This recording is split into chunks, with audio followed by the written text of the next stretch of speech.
समस्यांच्या गर्तेमध्ये अडकलेलं शहर म्हणजे कामशेत शहर आणि त्यातीलच विविध समस्या आपल्या समोर येत आहेत, जसं कचरा असेल, ट्रॅफिक असेल आणि त्यातच आणखीन एक समस्या आपल्या समोर येत आहे म्हणजे कामशेत शहराच्या लगत असणाऱ्या कुसगाव गावातील हा भंगाराचं दुकान।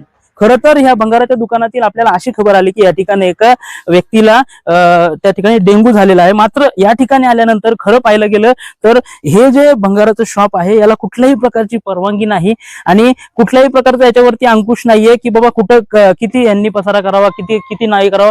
आणि या ठिकाणी झालेली अस्वच्छता खरं तर सांगत आहे की मच्छर कशा प्रकारे झाले असतील, या ठिकाणी साचणारं पाणी, जे पाणी वगैरे साचत आहे, टायर वगैरे असतील, या सर्व गोष्टी आपल्याला या ठिकाणी निदर्शनास आणून देत आहेत की कशा प्रकारे या ठिकाणी हा जो धंदा आहे तो राजरोसपणे चालू आहे। आणि दुसरीकडे आपण जर पाहिलं ज्या ग्रामपंचायतीच्या हद्दीमध्ये हे भंगाराचं दुकान आहे, खरं पाहिलं गेलं तर परवानगी ही या दुकानाला नाहीच आहे। ज्यावेळेस आम्ही या ठिकाणच्या लोकांना विचारलं की परवानगी पण असते का, असं त्यांना प्रश्न पडलेला आहे। म्हणून आता खरं तर प्रश्न पडलाय की अशा प्रकारच्या इल्लीगलच म्हणता येईल, इल्लीगल प्रकारचे दुकानं, इल्लीगल प्रकारचे धंदे, इल्लीगल प्रकारचे जे पण भंगाराचे दुकानं असतील हे या ठिकाणी कशा प्रकारे चालू आहेत याकडे स्थानिक प्रशासनाचं लक्ष आहे की नाही, हा प्रश्न आता आपल्याला या ठिकाणी समोर येऊ लागला आहे।